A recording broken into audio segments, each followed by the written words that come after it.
Welcome to the show. I'm Veronica Newfer. Have you ever thought about writing a book? Well, my guest has, and she's only 18 years old. Her name is Hannah Major, and not only has she thought about it, she has actually done it.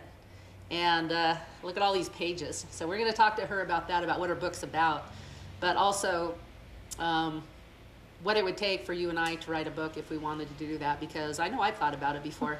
To me, it just seems way overwhelming. But you know what? I would say if an 18-year-old can do it, gosh, I hope I can. So thank you. Yeah, you're welcome. Thank you for having me here. It's a good experience for me to get out and do something new.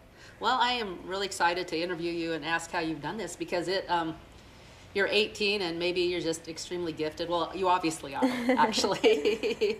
you obviously are, but you know, this process must be easier than I think. Yeah, it is. Like back in the day, that was pretty hard to get published. My grandfather actually published a book, and he had a real big hassle getting it done. But when I looked for a publisher for my book, I just found out that things are a lot different now, and there are a lot of, with the internet and like all the ebooks now, and you can self-publish with Amazon and CreateSpace and all these other places. It's a lot easier now. So yeah, it's pretty easy. Okay. So yeah, I just did some research and I picked Christian Faith Publishing for I sent them my manuscript in, and I just did it because I wanted a professional opinion. I didn't actually expect them to accept it, but they did. Mm-hmm. And so yeah, that started the process pretty much. Good. So the hard part, it sounds like, is actually writing the book. Yeah, I would definitely say it is. Yeah. Did I hear say that you did it in 2 weeks? I did it in 2 months. I'm sorry, 2 months. Yeah, 2 months. Wow, that's amazing. Yeah, it was from October to January 1st. So, wow. Yeah. Wow. You must be a good student. You graduated? I did. I graduated in August. I was homeschooled. So I didn't really take up a whole lot of time, but I definitely did my English and grammar and everything. I finished that like a year ahead of time. Favorite subject? Yeah, pretty much. Yeah. You finished it a year ahead of time, but then you actually wrote a book, so in a way you were still on the move. Oh yeah, definitely. It takes a lot of knowledge in the grammatical errors and all that. You have to know how to structure a sentence and all that kind of stuff, and so I'm definitely still learning how to do that. I have my mom proofread everything I read, and she still finds quite a few mistakes. So, is this like totally mistake-free? No, I had afterwards. I think I found like 5 mistakes in it, but they're not too big. And I haven't had anybody tell me that it interferes with the readability, so that's good. But yeah. Well, I can imagine no matter what, you can always find a comma or something like that. Yeah, most of mine are keyboard errors where you like meant to say no, but you write not. Oh. So it's mostly just missing letters and stuff. Yeah, something that you can read over and over again, and most people probably won't even know. Yeah. That's just kind of how our brain picks up on things. Yeah. So, well, fantastic. Okay, and what's so cool about this book? It's called Stone Panthers. It takes place in Bend, Oregon. Yes, I went to Bend, I don't know, about a year ago, and explored some of the lava tubes there, and I just really loved the area. It's just really neat with all the lava tubes and the volcanoes that like to have a lot of cones, and so I just thought it was a really neat place. And later, this was actually before I started writing, and so after I started writing the book, I just decided to put it in Bend because I had recently been there, and it seemed like a cool place to have it. So. Oh yeah. Is there anything about lava tubes in there? Yeah, actually quite a bit. It's a little bit stretched, but I figured that there's probably a ton of lava tubes that haven't been discovered there, so I just put it in there. I bet you're right. Yeah. I thought of that. One of my anniversaries with my husband, I got a book that had all the little lava, the little cave areas, and we didn't even. I don't know. I'm going to guess we went to about 15, and there was probably about 25. But, I mean, if somebody likes adventure, you want something to do, you can get some information in a book, and they try to explain where it's at, but the truth is you can't they don't, they don't tell you exactly, so you have to go Right. look for it. And so that's part of the adventure. Yeah, it is. It Yeah. is. Is that what you experienced? Did you do those? Yeah, we didn't do that many, but we just went in a few. But yeah. Yeah. Well, I think I probably would have done a few more, but my husband was burnt out. It was like, 98 or something degrees Yeah. that summer. And, I think he said something like, I don't want to do this again. But it was fun. Okay, well, so back to your book then. Tell a little bit more about it. Yeah, so it takes place, it's mostly like it's centered around Sisters and Bend and Redmond, and in Alaska actually too. About half of it, no, maybe less than half. In Alaska? But yeah, it happens in Alaska. So I invented this word called decelerate. This is actually also before I wrote the book. I just thought it looked cool, and I actually Googled it to make sure nobody had thought of it first, just to make sure that I was good on that. Say the word again. It's called decelerate. Decelerate? Tessellite. So Tescelite, I think. I just made it up. Tessellite. Okay. It just basically sounds the way it looks, but. Well, I'm trying to have some idea what it means. Okay. Well, Yeah, so tell me what it means. it's a mineral that I made up. Okay. And that's basically what the book centers around. So back in, I think, 1960, this guy named Malcolm McGovern discovered this mineral in Alaska, but he actually kind of hid his discovery, and then in present day, my main character, Chase Newton, starts looking into it. So he meets just like some random people around there, and they start working on it together, and eventually it leads them to Alaska, where they discover like this big cave with the tessellite in it. So that's basically what it's about. I had to do a ton of research about Alaska and where to put all the things. So mostly in Alaska, stuff is made up. I had made up a town named Sagani, which is an Indian name up there. And that's fake because there wasn't a town where I needed one to be. So I just made it up. So that was a lot of fun researching all of that up there. It's really, really pretty up in Alaska. Have you been to Alaska? I actually went there this year because the third book in the series is going to be set mostly in Alaska. What part of Alaska were you at? Mostly we traveled around Kenai Peninsula and then around Palmer and up to Mount McKinley. And then the book centers around is just below Mount McKinley in that area. So it's very pretty up there. I really love Alaska. Yeah. So even though it's made up, there's a lot of things that are very real about it. Okay. Yeah, so I mentioned Mount McKinley and the Kachatna Spires and Cathedral Mountain, which are all real places up there. And then I have some fake places mixed in. So I have people ask me which ones are real and which ones are fake because I can't really tell. So it's fun. Yeah. And your dad, who I interviewed last week, the new chairman now of the Republican Party. Yep. So he used to be a policeman, and you talked with him. Yes. Because somehow there's some detective work in there. Yeah, there police is work. a lot of, I want to be realistic as I can. So I just asked him all the questions about what realistically police would do and would not do. Is this legal to do this? Is Yeah, that okay? kind of thing. Like, Yeah. is this like okay? But yeah, he was really helpful with that book. And then on the second book that I'm writing, he's been really, really helpful with that since it has more police stuff in it. 18 years old and writing books. Yeah. Yeah. So Is that what you want to do when you get older? You want to keep writing books and be a hopefully, hopefully we'll see how it goes. Like I'm just waiting right now to see how this book sells.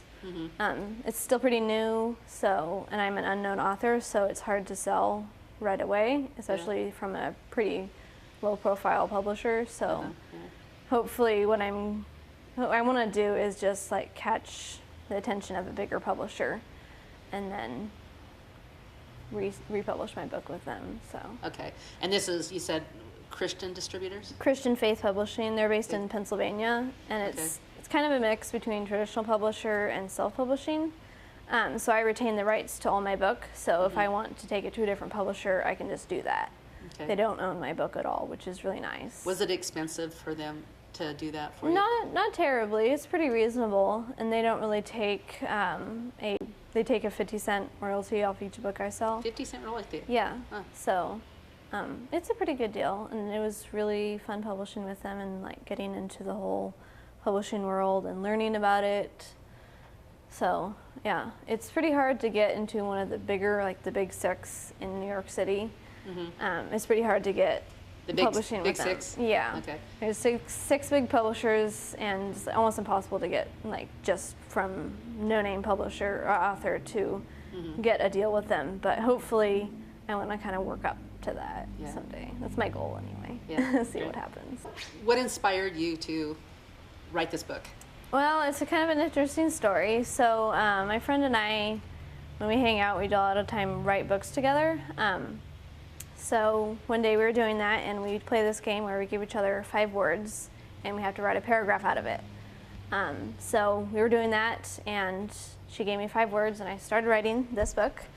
And when I went home, I just kept writing on it, and it slowly grew and grew, and then like a few months later, it was an official novel. So it just kind of happened. I didn't have a plan or an outline or anything. So are you saying that you play a game, and then it just kept eating at you, you just kept going and going and Yeah, going? pretty much. That kind of seems like a God thing or something, you know, where something just pesters at you until you keep moving. It was definitely just got home, and then it just kept coming to me. Like I'd come to a halt at one, like at the end of one scene, and then I would get an idea for the next one. So I just keep going, and it was really fun doing that. It was like the first time I've ever written a book without an outline, because if you learn how to write a book online, they'll always tell you, you have to have an outline, you have to plan everything out, and I always did that because I thought that was how you're supposed to do it. But I started writing this one, I had no idea how it was going to end or anything. So it just kind of took on a life of its own, and I haven't written with an outline since. I asked a lady that she was an author to a new author, but she was older, and I asked her, do you have any advice? And she said, yeah, it came to her right away. She said, just get your pencil or pen and a notepad, or I guess computers nowadays. It says what they go in. And don't worry about it, because a lot of times people overthink what they're going to write. And she said, just keep writing. And I remember that advice because I took it. And I don't, write books like you do, but there are things that I need to write. Right. And descriptions and just even interviewing for a show. And I used to just ponder and think and have to do it perfectly. But I don't feel like I have to do that because of what she said. Yeah. So I don't know. Is that?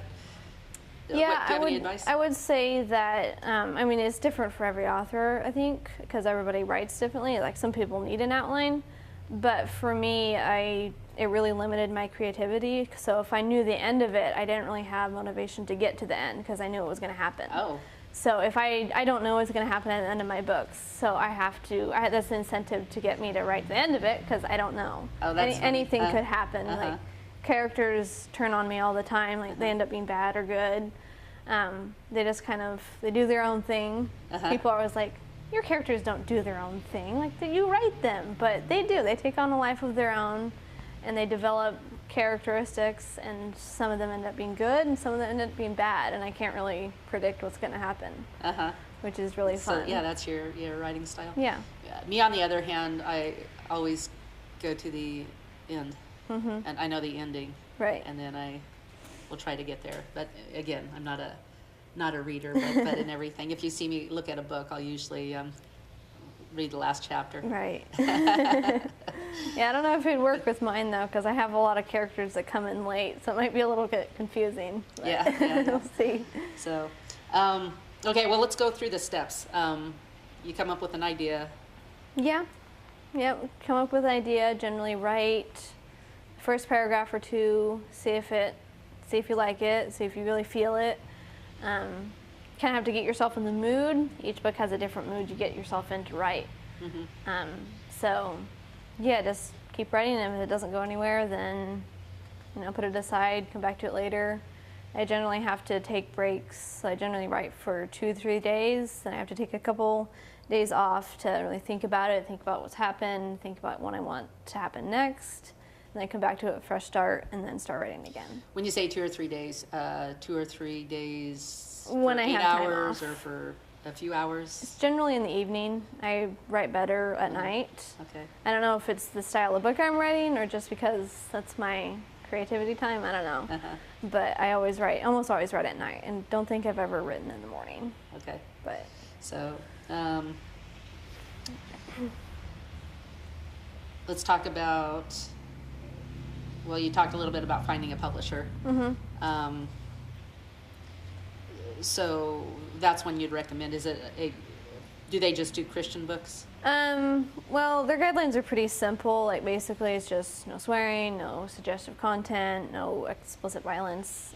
Basically, just a pretty clean, nice book. You don't really have to be Christian per se. Like have a lot of Christianity talk in there. I know I didn't, mostly because I think a lot of Christian authors tend to be sappy. And since I didn't feel like I was good enough to not be sappy, I kind of left it alone. So Chase Newton, my character, is pretty much just a nice Christian guy and doesn't really go into a lot of detail to that, but I just still come from the Christian world viewpoint, definitely. Yeah. So. Let's see, the book, This Present Darkness, Frank Peretti. Haven't heard of it. You haven't heard of those? Okay. When I was your age, they were real popular. But it's been quite a few years ago. But yeah, he writes some really interesting Christian books, but it's spiritual warfare and very like angels and demons and people get killed and things like that. So when you say no violence, I know there's a lot of people that I've talked to in the past that kind of like his style, that like to write things that are somewhat similar. But do they accept anything? I don't really know what qualifies to them as unacceptable violence. I would assume it's like not gory or whatever. Like I have a little bit of violence in my book, but it's not like it's descriptive or whatever. Okay. It's not really. I just kind of say, he punched this guy, and then that was it. But. Okay. And then the cost. What was the minimum amount of books that they would do for you? It varies. Like they have a different package for each author because everybody is different. So they have everybody's book. It goes through like generally the same process, but they have a different pricing for each person based on their number of pages, if they want illustrations or not. So mine was, I think it was $3,000.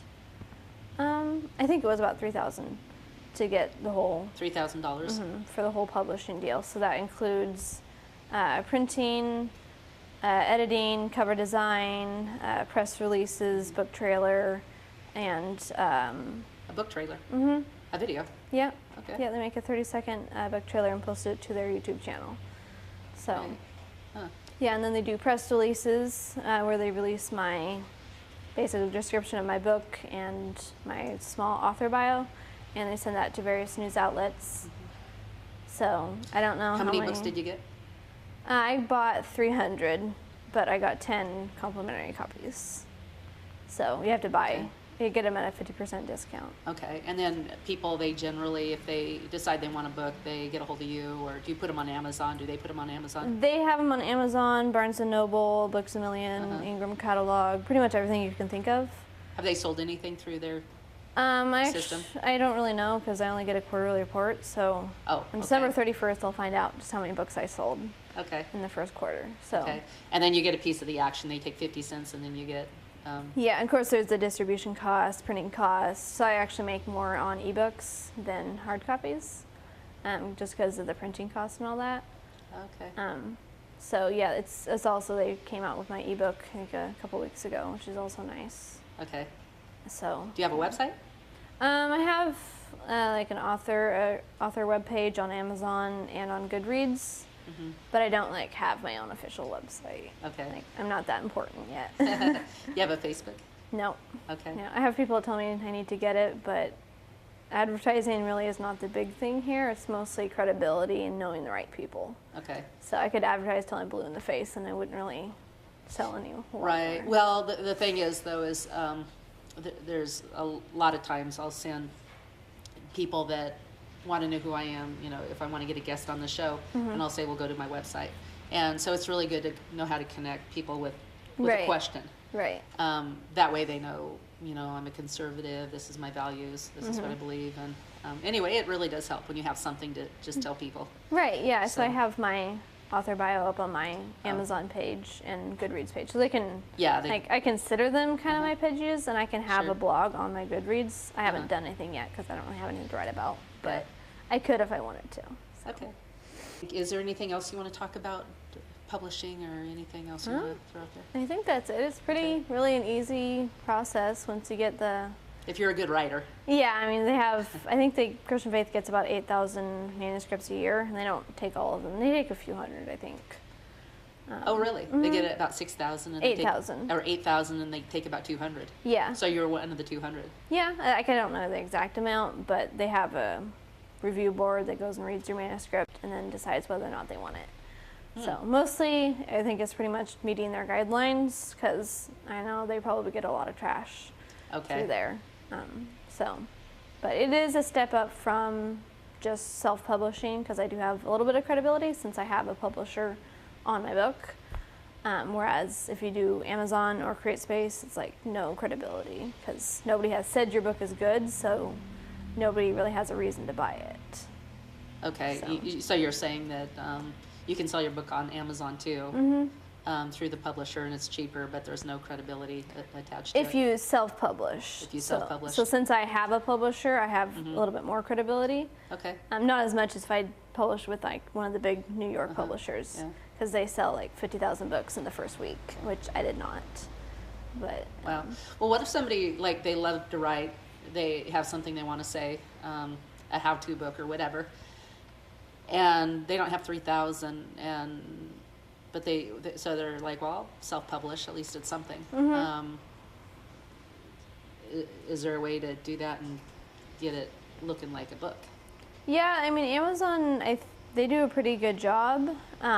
It's mostly just the editing process. You have to do it all yourself and have to do the page design and the cover design. So if it looks wrong, it's all up to you. Okay. So page design is actually a pretty big deal. I couldn't really get it to look right. Like if you write it on Word, you have little blank spaces at the end of your pages where it puts the next paragraph on the next page and leaves like a few I see. lines Okay. blank. Well, that would explain. I've seen books that Yeah. I couldn't figure out why they had all these misspelling words, but Yeah, that would so explain that they if they're self-did it. self-published, it's Yeah. a bigger risk. I mean, Christian Faith doesn't really edit. They don't edit the storyline or anything. They mostly look for grammatical errors.